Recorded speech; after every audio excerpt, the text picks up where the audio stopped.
everything had stopped. The world was about to change. The skies were empty.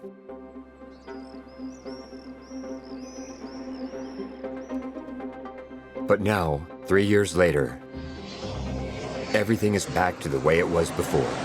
Air traffic has almost returned to pre-COVID levels this year, and the plane has returned to its iconic status as a symbol of travel and escape. In the meantime, the environmental crisis has also hit. The plane is still accused of contributing to the climate crash and regularly denounced as hyperpolluting. So when it comes to travel, how do we reconcile our own desires with the consequences on the climate? Is the plane really responsible for all of it? And would we be willing to give it up? Je ne peux pas imaginer un monde où il n'y aura plus de vol. Voler, ça n'est pas un usage qui est essentiel. Quand on prend une fois l'avion dans une année, en général, c'est déjà beaucoup trop. Il faut être capable de décider collectivement au niveau d'une société qu'est-ce qu'on considère comme indispensable. What are the economic, political, or societal issues at stake behind the debate that for several years has been troubling researchers, manufacturers, activists, communicators, and engineers? The generations that are coming now into the sector will be generations that have environment in their blood. Il faut un peu de sobriété, un peu de réflexion aussi pour que nos enfants puissent continuer à voyager. L'aviation a toujours montré qu'on pouvait faire des choses qui étaient a priori impossibles. Il faut s'inquiéter. Et c'est quand on s'inquiète qu'on est capable de faire mieux, de redevenir un pionnier. So between promises and realities, between our desire to go elsewhere and our guilty conscience, how do we navigate these contradictory instructions in a turbulent sector looking for a new horizon?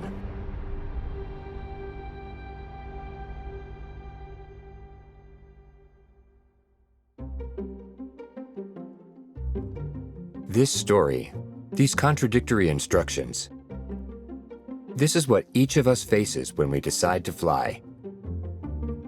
Ah oui, c'est bon? Ouais. T'as tout? Today, on this July morning in France, a small, everyday family is preparing to go on vacation.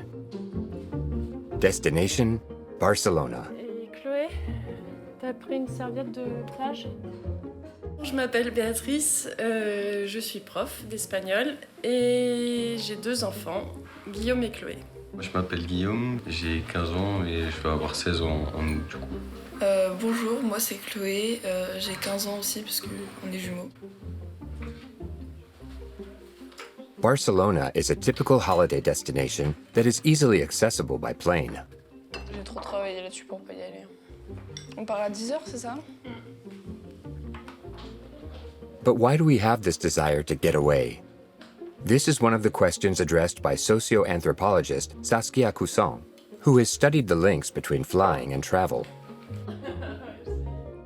Le désir d'aventure, il est assez consubstantiel à l'humanité, hein, sinon on ne serait pas sur tous les continents. Quand on pense voyage, on pense avion aujourd'hui. Et c'est lié aussi à l'imagerie qui nous est renvoyée depuis au moins 50 ans par l'industrie aérienne.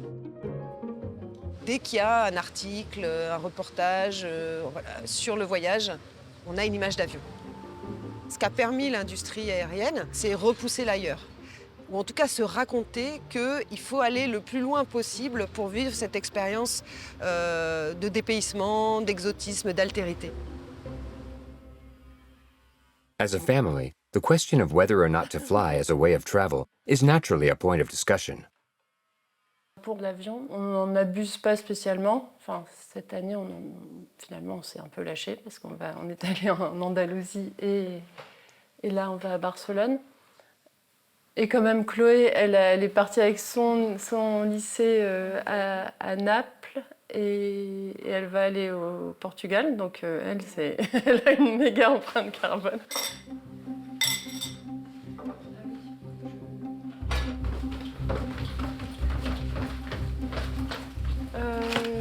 Bon, bah, je crois qu'on a tout. Hein.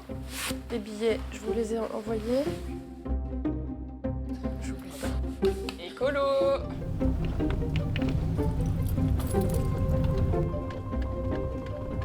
Il y a une certaine forme de dissociation entre le rêve de partir, de voyage, etc., et puis la question environnementale, qui est liée au fait que ce que l'industrie aérienne vous vend, c'est du voyage, du désir d'ailleurs. Quand on part en vacances, on peut se lâcher. Et je comprends tout à fait. Les vacances, c'est le relâchement des normes, du contrôle, etc. Et donc l'industrie vous pousse à penser cela.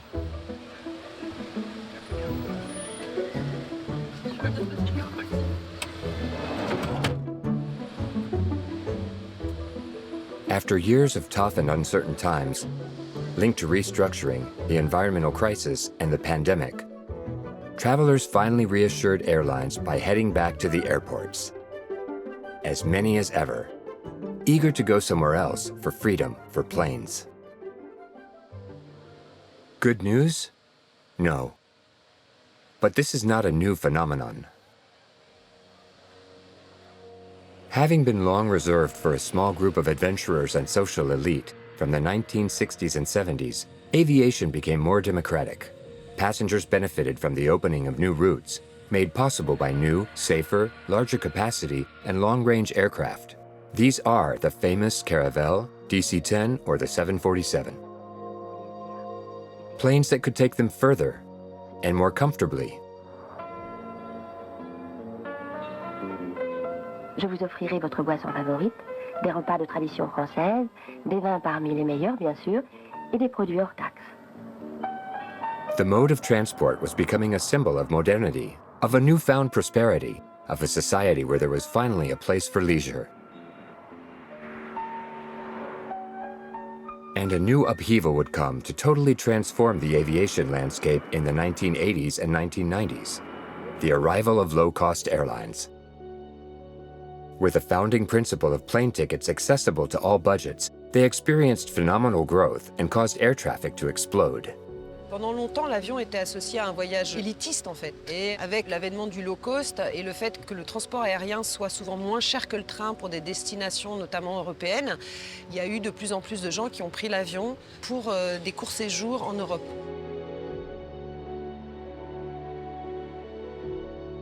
The success of the low-cost airlines made flying almost commonplace. And yet, paradoxically, this did not mean that access to plane travel became truly democratic.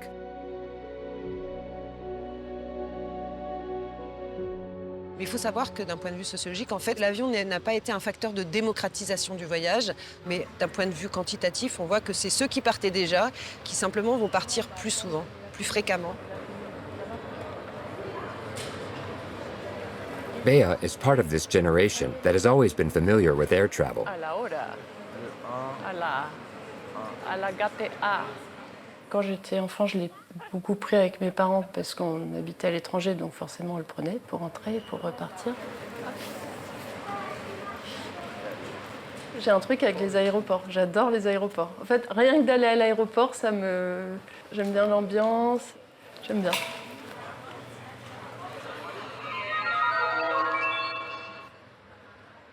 Are these crowds in the departure lounges an indication that travelers are not ashamed to fly?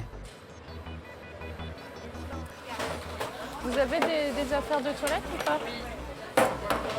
Ça, c'est liquide aussi. Nevertheless, in order to anticipate the environmental concerns of their passengers, airlines are expanding their initiatives to create a greener image. For the past 2 years, the SkyTeam Airline Alliance has been organizing a competition among its members. During a few experimental flights, airlines are seeking to reduce their impact on the environment as much as possible and to propose innovative initiatives for the most ethical flights possible.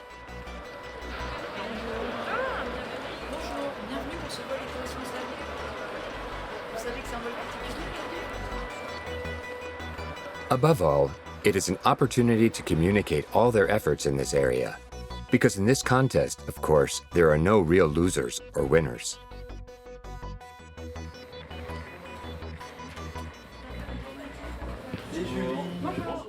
Bonjour à tout le monde. Nous sommes sur ce vol pour donner l'exemple à beaucoup de monde. On n'est pas là par hasard, on a un rôle important à jouer. Typically, on this Air France flight, presented as exemplary, here's how airlines are proposing to take action on their carbon footprint. La transparence des données d'émissions de CO2, elle est primordiale si on veut être crédible. Ce qu'il faut savoir, c'est que plus de 90% de l'empreinte carbone d'Air France, par exemple, et c'est très similaire pour les autres compagnies aériennes, est directement liée à la combustion de kérosène, à l'utilisation du carburant. La clé pour réduire ces émissions, elle est limiter au maximum la consommation de carburant, mais plus le poids est bas, moins de carburant va être utilisé et moins l'opération va émettre de CO2. Alors comment on y arrive ? Eh bien, côté Air France, déjà, on travaille sur le fait d'utiliser des matériaux à bord, les sièges, les équipements de nos personnels navigants les plus légers possibles. Mais ça passe aussi, et c'est aussi ce qu'on expérimente dans le cadre de ce vol, par le fait d'informer les clients sur le fait que voyager avec un bagage en moins, par exemple, ça permet des opérations plus légères. Donc leur montrer également, même si la plus grande responsabilité est de notre côté, mais comment eux peuvent contribuer à ces efforts.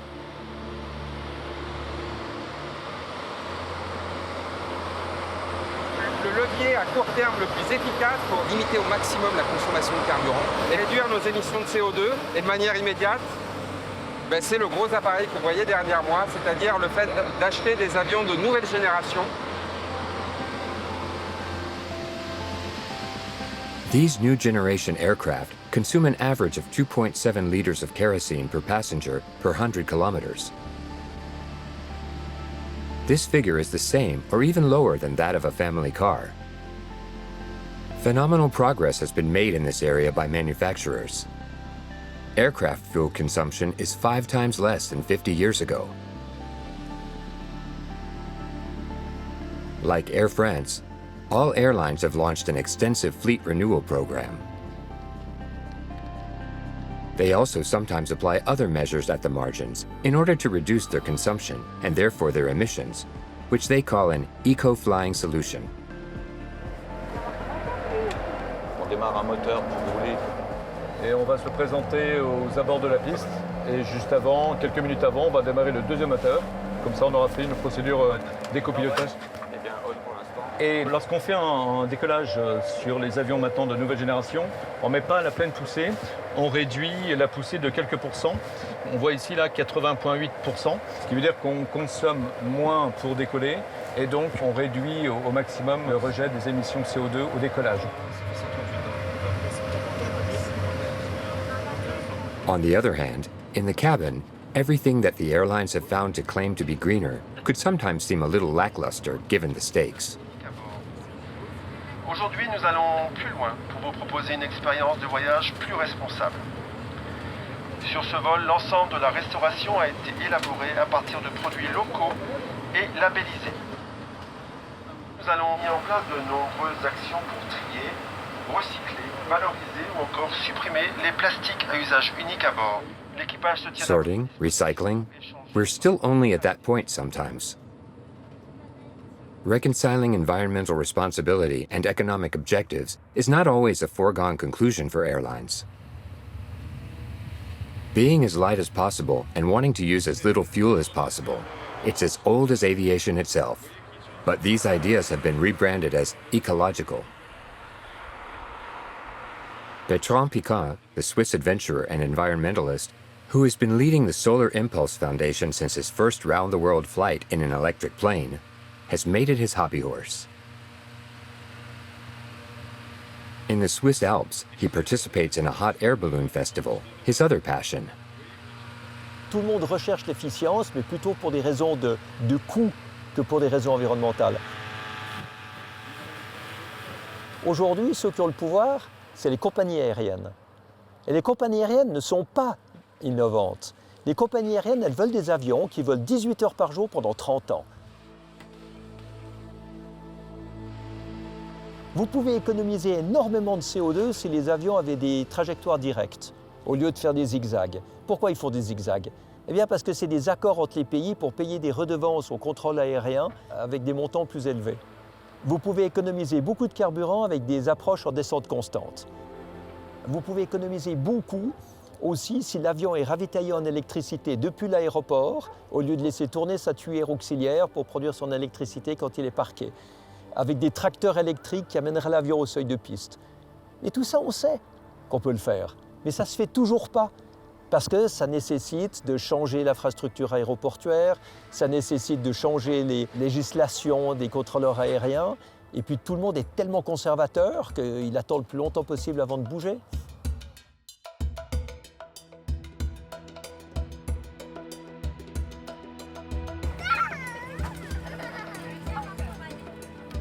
Take-off briefing. Complete.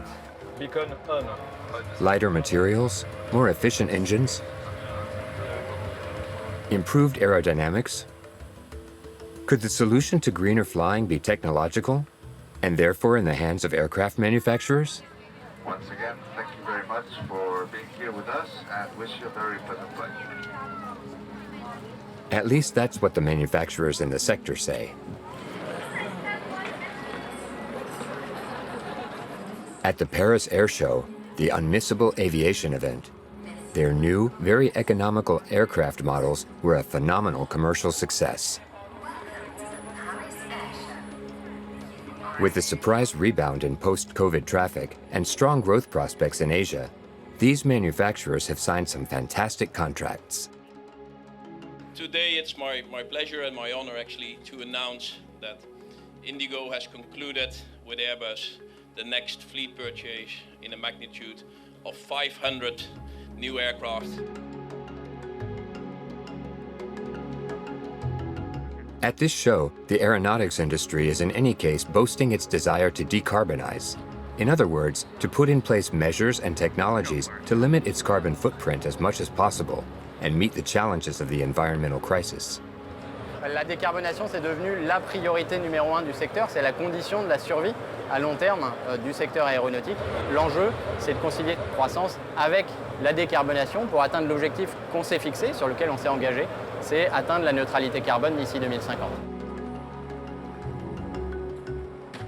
This carbon neutrality objective was taken within the framework of the ICAO, the International Civil Aviation Organization, where the regulations that apply to the entire aeronautics industry are adopted.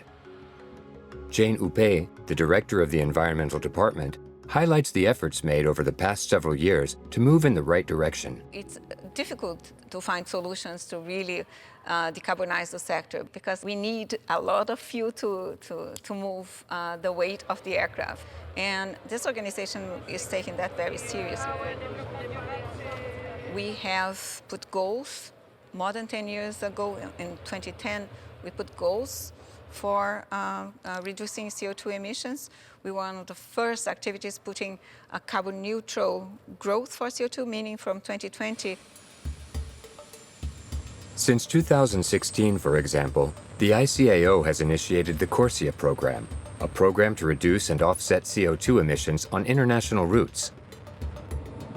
These emissions are now capped at 2020 levels.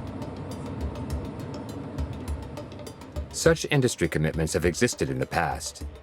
They have made it possible, for example, to impose safety standards, which make flying the safest mode of transport in the world, or to considerably reduce aircraft noise pollution. So will the ICAO be able to do the same for CO2 emissions? Environmental activists doubt it. This is the case of Charlène Fleury, who speaks for the Stay Grounded group. Inevitably, her speech is radical. Malheureusement, le problème de l'aviation civile, c'est qu'elle est sa propre autorité de régulation. C'est un peu le passager clandestin des émissions, c'est-à-dire que les émissions internationales ne sont comptabilisées dans aucun des bilans carbone des États. Et pour l'OACI, en tout cas pour l'aviation civile, ce qui se produit, c'est que tous les mécanismes qui sont mis en œuvre sont des mécanismes qui sont soit inefficaces, soit trop tardifs, et qui en général en fait sont des excuses à l'inaction. Les compagnies aériennes payent en fait pour avoir... C'est vrai que le secteur aérien, quand il nous dit on a besoin de plus de temps parce qu'on est plus difficile à décarboner, eh ben moi je ne pense pas. Je pense qu'il y a des secteurs qui sont plus importants et qui sont aussi difficilement décarbonables et qui ont aussi besoin de ce temps. But if everyone is so slow and difficult to move, it's also because the aviation sector carries major strategic, economic, and industrial challenges that are reflected at the Paris Air Show. $150 billion worth of contracts were signed in the 2023 edition, and the outlook points to a market valued at nearly $9 trillion over the next decade for automakers. L'aviation a toujours montré qu'on pouvait faire des choses qui étaient a priori impossibles. Les constructeurs, c'est ceux qui amélioraient tout le temps, qui disruptaient, qui innovaient. Et puis ça a été de l'optimisation. Mais il n'y a plus de disruption et d'innovation. Et maintenant, avec la crise climatique, il faut absolument que l'aviation revienne à une disruption majeure, de manière à reprendre son rôle d'innovant. Donc, vol prévu aujourd'hui à Barcelone, 1h25 et Barcelone présentement, ciel presque dégagé. On the flight to Barcelona, the passengers are finally settled. For them, the journey has already begun. Souhaitez un vol très agréable. Bah oui. Comme il se mettait à pleuvoir, je me suis dit ce serait peut-être bien d'aller à Barcelone.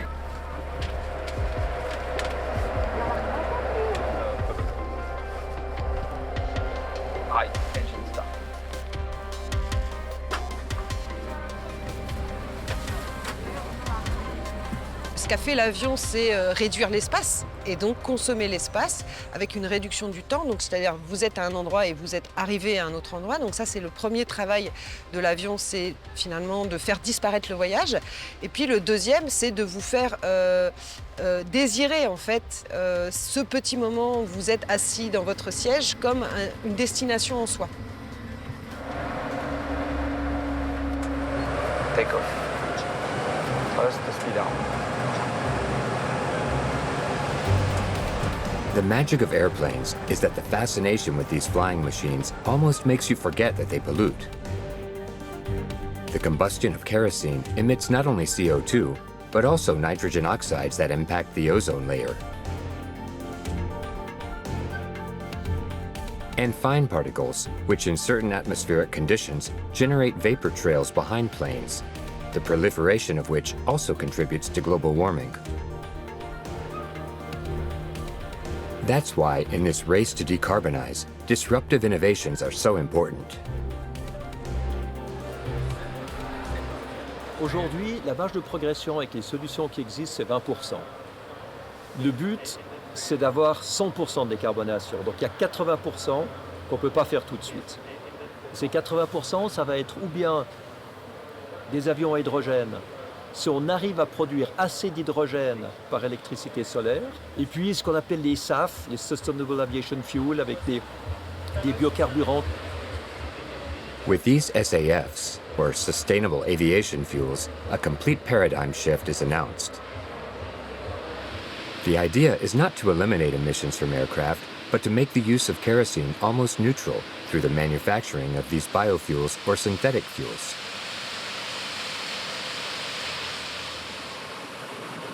The major advantage is that these fuels can be used immediately in the tanks of today's existing aircraft. This way, they could contribute to the reduction of more than half of the aviation world's emissions. Biofuels, the equivalent of ethanol, are made from green waste and used oil. But given the quantity needed, the raw material will not be enough. The engineers then came up with the idea of making synthetic kerosene. There is even a demonstration plant in Canada in the suburbs of Montreal. A project initiated by Alexandru Jordan, one of the pioneers of this technology. Mon impulsion pour travailler sur ce projet-là, c'est très personnel.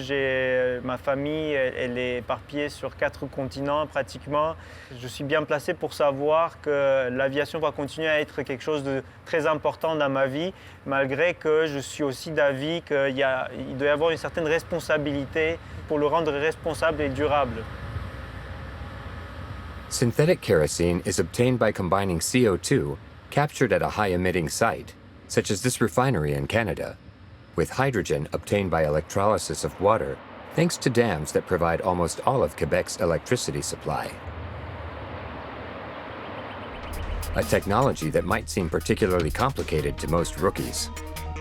Le CO2 et l'hydrogène arrivent ici. Le CO2, ça passe ce chemin-là, l'hydrogène ici. Ils vont s'en aller jusque dans la section du chauffage et du premier réacteur. Ils viennent ici, on revient ici. C'est le réacteur Fischer-Tropsch. Chauffage, refroidissement, purification, tout ça, ça s'en va en bas, là où le kérosène va sortir. And it works. In fact, this technology is well known. It was used during the Second World War by Germany to produce fuel. But what we don't know how to make anymore are the factories, the refineries to produce them. Over the past 50 years, skilled workers have retired without passing on their know-how. Donc en bout de ligne, ce qu'on veut obtenir, c'est le plus possible du kérosène synthétique. C'est quelque chose qui ressemble à du kérosène habituel, c'est juste que c'est beaucoup plus propre, donc déjà l'empreinte carbone, 90% de réduction, il n'y a pas de soufre et il n'y a pas non plus des particules fines.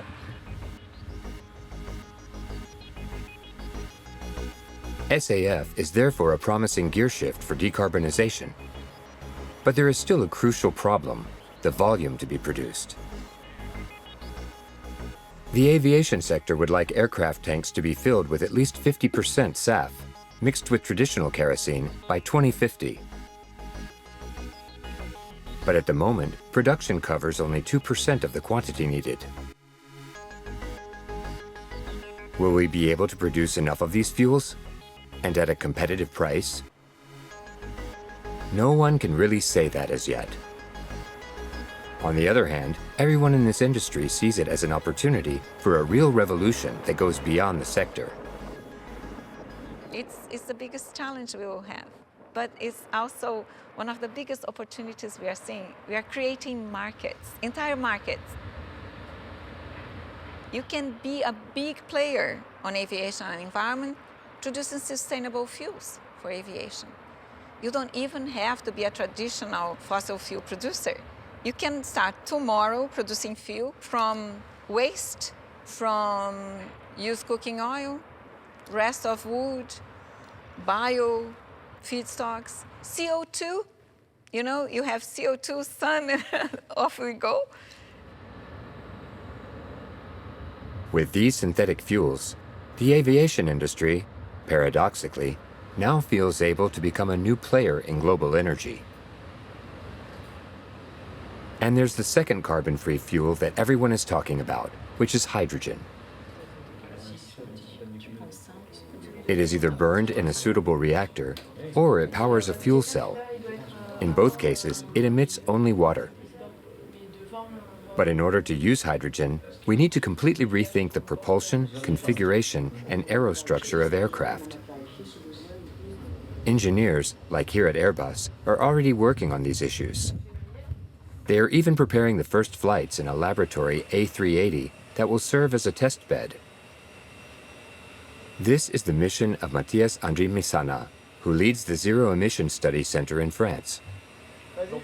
Ce qu'on veut démontrer notamment avec ce démonstrateur, c'est que l'opération d'un avion hydrogène est aussi facile qu'un avion classique et que d'un point de vue sûreté, on est sur quelque chose d'équivalent.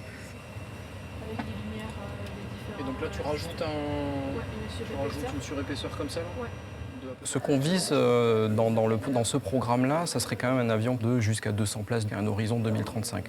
Mais par contre, l'idée, c'est d'ouvrir une famille de produits plus large. Nice concepts on paper. But in reality, there are a lot of obstacles when it comes to hydrogen. Tank size, hydrogen cooling, refueling at airports. And the projects are not about long-haul aircraft. For longer journeys, however, there is nothing to prevent you from dreaming or even fantasizing. Si vous imaginez vraiment une situation disruptive avec de l'hydrogène, vous avez la possibilité de décoller comme une fusée, de monter à 80 km d'altitude et de couper les moteurs après 10 minutes. Et puis là, vous êtes en parabolique et vous atterrissez en Australie après 1h30 ou 2 heures de vol. Et là, vous avez consommé beaucoup moins de carburant, vous avez été beaucoup plus vite. Alors évidemment, tout le monde dans l'avion sera en apesanteur pendant 1 heure, ce qui veut dire que tout le monde va se mettre à vomir, mais peut-être qu'il vaut mieux vomir pendant 1 heure que rester coincé sur un siège éco pendant 24 heures. Il n'y a aucune solution, baguette magique. En disant qu'elle inventera un avion vert bientôt, Airbus en fait nous fait croire que la solution est à portée de main, alors que bientôt c'est au plus tôt en 2035, puis ensuite il faut changer, renouveler toutes les flottes, on arrive à 2050. C'est pas 2050 qu'il faut réduire nos émissions, c'est maintenant et c'est en valeur absolue.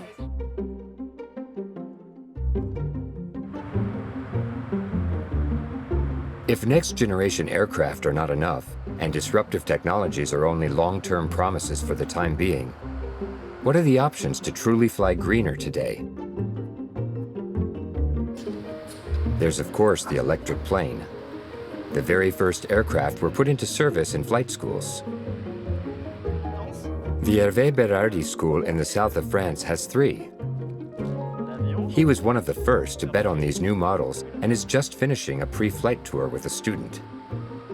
Ensuite, on vient vérifier le pare-brise qui est ici, la batterie qui est ici, avec son système de refroidissement, également son système de refroidissement intérieur, liquide. Toutes les jeunes générations sont très intéressées par cette aviation-là, ils ne vont absolument pas entendre parler d'aviation carbonée.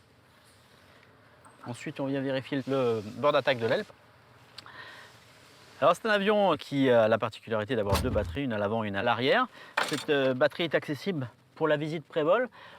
Pour chaque pilote doit la vérifier avant de partir. Elle est ici.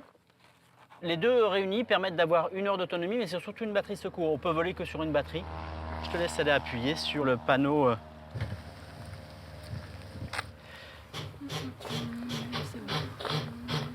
Les avantages aujourd'hui, c'est essentiellement 14 fois moins de bruit qu'un avion classique, ce qui est quand même pas rien, puisque ça répond à toutes les problématiques qu'on a autour des aérodromes aujourd'hui, à savoir les nuisances sonores, et bien sûr de ne pas émettre de CO2.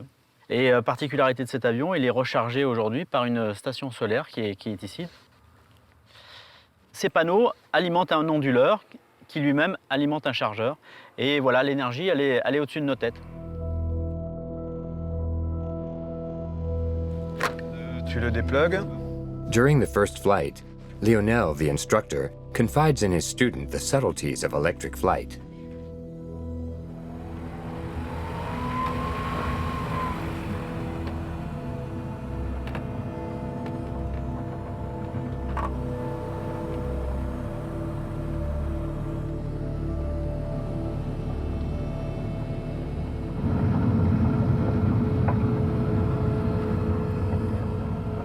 Une particularité de cet avion, c'est que quand on s'arrête sur la piste pour attendre que notre avion passe ou faire nos essais, l'hélice ne tourne plus. Alors que dans tout autre avion, on a l'hélice qui est constamment en train de tourner. Allez, Fox Alpha Oscar, aligné piste 32, on décolle. Et donc là on est prêt au décollage. Comme sur un vrai avion, pour le mettre en puissance, on a une manette des gaz. Mais qui ne va pas piloter des gaz, qui va piloter une puissance batterie de 45 kW.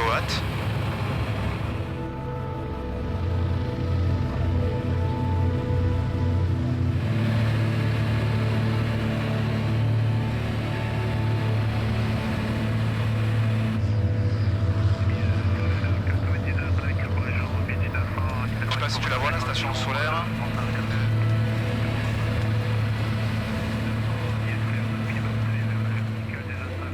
C'est surtout un regard vers le futur qui est assez intéressant. On fait tous une passion qui est un petit peu montrée du doigt en ce moment. Et le fait de montrer qu'on fait des efforts en développant une aviation décarbonée, je pense que c'est intéressant.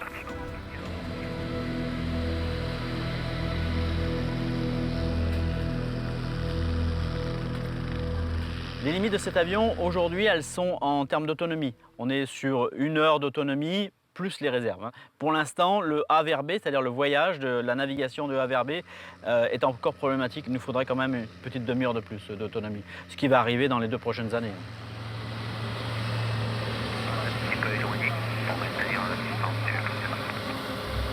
Et Fox Alpha Oscar en finale 32 complet, 62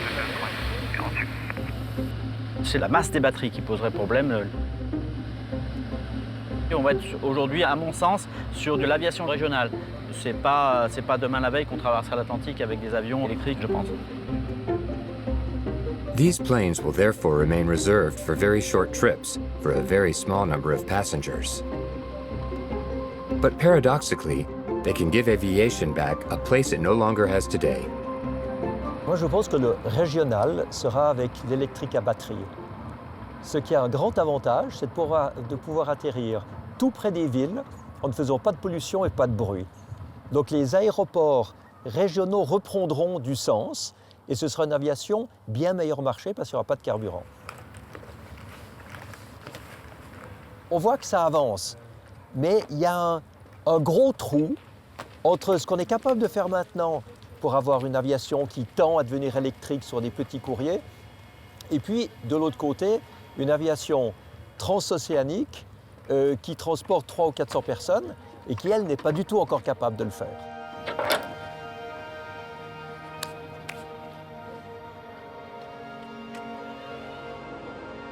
Indeed, if we wanted to design an electric aircraft capable of carrying 150 people, we would have to carry 150 tons of batteries. Impossible. To reduce the carbon footprint of a medium or long-haul flight, electricity is not the right solution.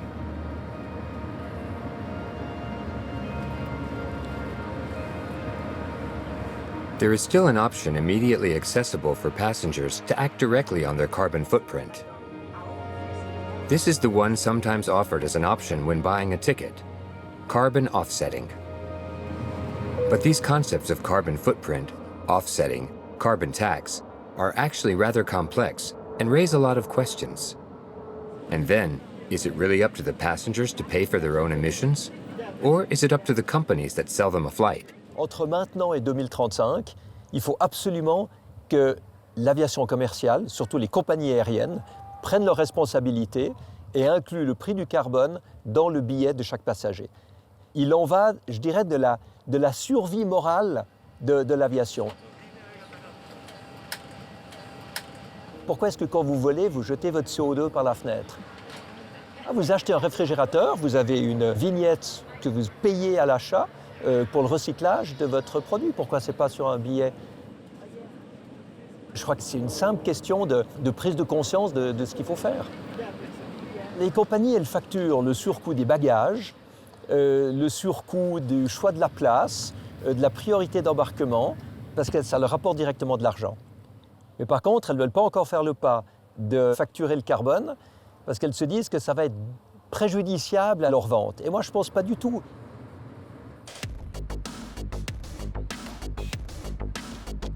But when we talk about carbon offsetting, what exactly are we talking about?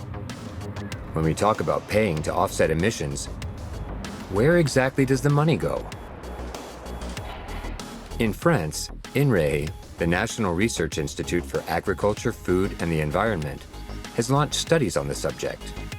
Philippe Delacroix, economist, is one of the experts in the field.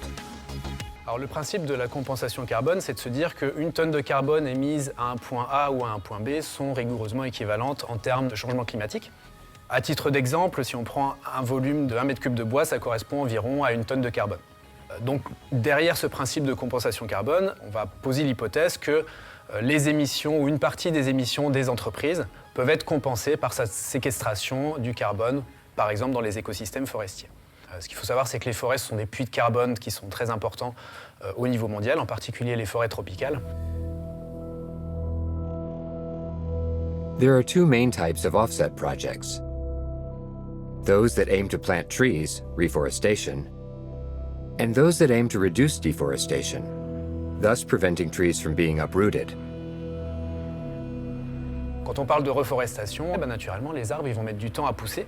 Ils vont mettre du temps à pousser et encore faut-il qu'ils réussissent à pousser sur le long terme. Par contre, le principe des projets de déforestation évitée, ça va être des terres qui auraient été déforestées à une année donnée et qui finalement ne le seront pas. Donc là, on a une forme d'immédiateté dans la réduction des émissions. The fact remains that in order to offset emissions, especially those from aviation, it must be guaranteed that these projects really fulfill their mission. INRAE has launched its first scientific study on the real impact of these projects. It is headed by a Franco-Brazilian scientist, Gabriela Demarchi. Olá, tudo bom? Tudo bem, você? Também. Gabriela is evaluating the impact of a deforestation program taking place in northeastern Brazil. Olá, tudo bem? Vai fazer falta para nós. Farmers receive financial compensation in exchange for a promise not to cut down the forest to expand their fields.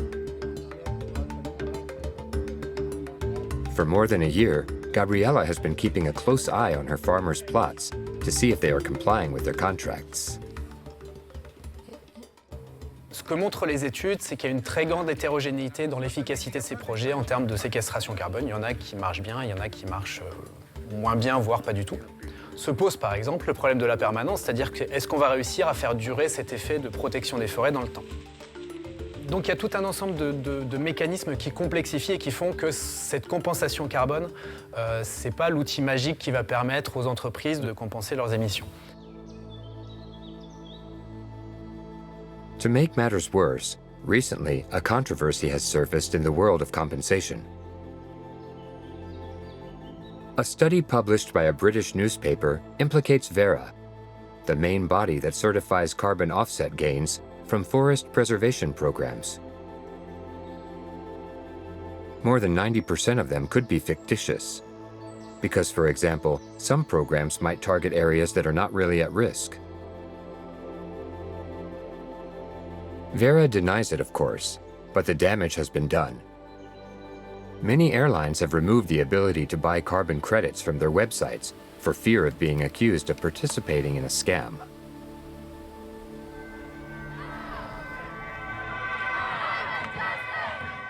Le grand pilier du greenwashing aérien, c'est qu'on nous dit on va planter des arbres, on va compenser, on va faire des projets de compensation.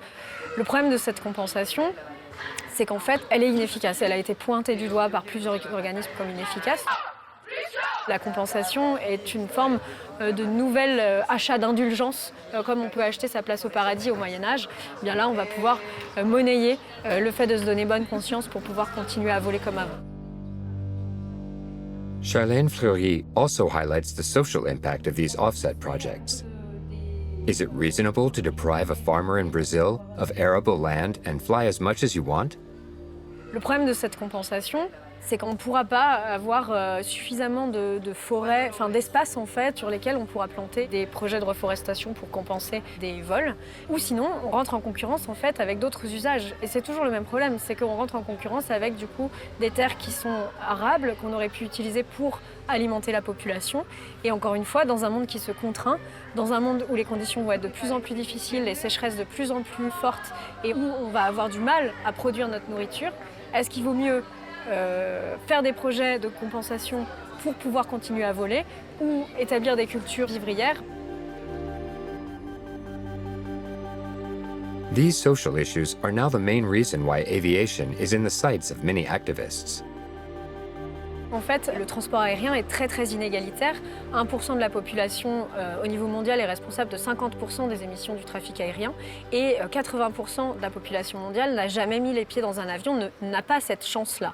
Donc en fait, quand on voit à quel point c'est concentré, on se rend compte que les émissions considérables du trafic aérien sont des émissions qui sont le fait d'une toute petite portion de la population, dont nous faisons partie.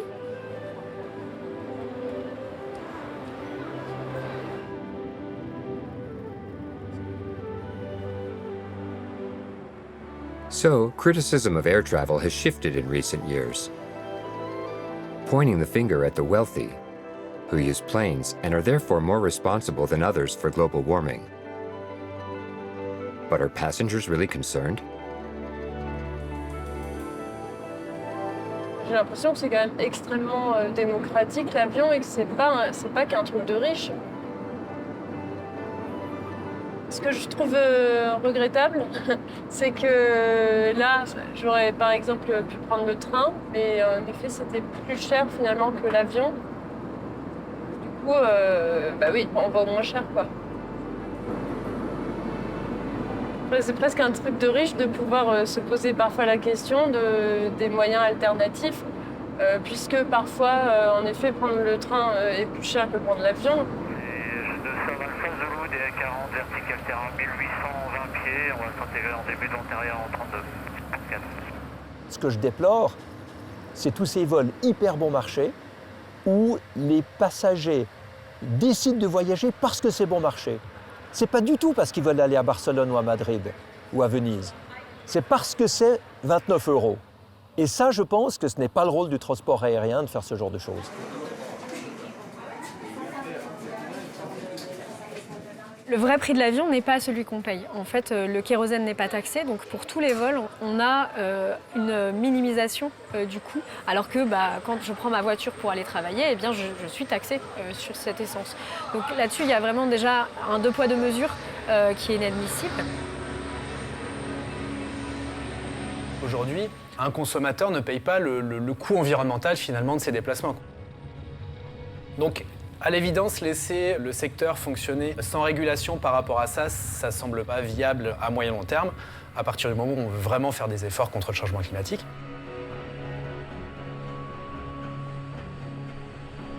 Especially since there's still a problem. A big problem. The volume of air traffic. According to analysts, it will continue to grow in the coming years. Several studies point out that within 25 years, at this rate, it will have doubled, neutralizing all the emission gains brought by even more fuel-efficient aircraft, or the potential contributions of new technologies. In this case, it is impossible to meet the objective of the 2015 Paris Agreement. Je pense que le secteur aérien doit beaucoup plus manifester sa préoccupation environnementale et arrêter de dire que le but est de doubler le nombre de passagers d'ici 2050. C'est complètement aberrant. So can we reduce air traffic? Can we act on what appears to be the last possible lever? Il faut être capable de décider collectivement au niveau d'une société qu'est-ce qu'on considère comme indispensable. Est-ce que si je vais voir une partie de ma famille à 5000 km, est-ce que c'est considéré comme indispensable? Est-ce que si je parcours la moitié de la planète pour 2 jours de réunion, c'est indispensable? Ça, c'est au niveau de la société que ça doit se décider.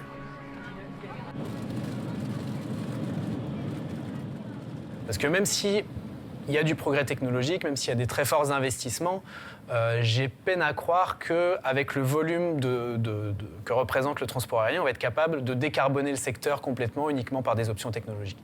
Donc pour moi, la question de la sobriété et sans doute de la réduction d'un certain nombre de déplacements devient incontournable.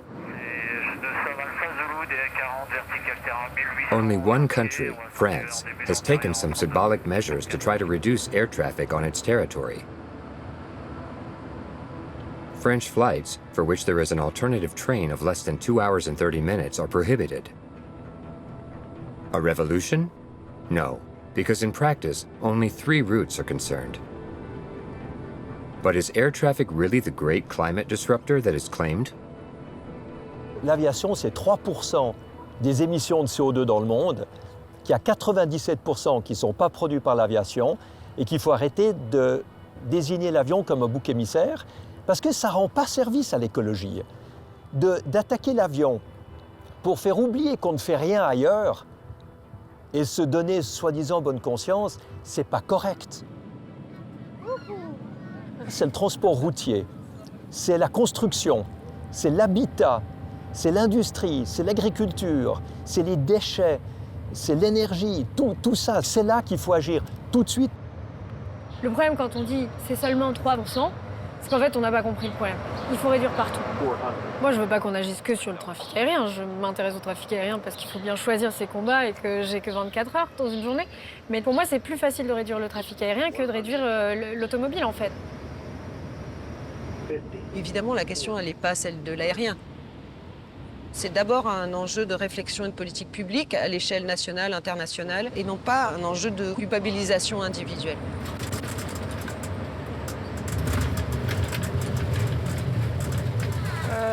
On a, à 17h30, on a une visite d'un parc. Ah bon? On pourra faire une petite sieste? Non, on va pas faire de sieste. Oh. How long will families like Béa, Chloé, and Guillaume be able to take trips like this? And is it really that important? Are we going to have to give up flying to travel one day? In the face of climate change, will it be necessary to ground planes? Or is it imperative to succeed in the energy transition of aeronautics? Le voyage, c'est un élément absolument fondamental pour la construction de l'esprit humain, pour une réflexion sur comment j'interagis avec les autres. all this environmental work, is to ensure the next generation they have this at least, if not more, which is what we should do, but at least the same rights we had to come and go, the freedom to come and go. And I think it has never been so important to know each other, to talk to each other, to see by yourself. On doit être réaliste. Et le réalisme, pour moi, c'est quand on atteint un résultat ou qu'on veut atteindre un résultat indépendamment de son idéologie personnelle, en allant chercher toutes les solutions possibles partout. Looking for solutions everywhere. This is one of the challenges of the century. Because although the younger generation in the West might be prepared to fly less, they are not prepared to ban it altogether. We must have the opportunity to continue to travel, to see one another. And let's not forget that elsewhere in the world, the airplane is still sometimes an essential tool for development.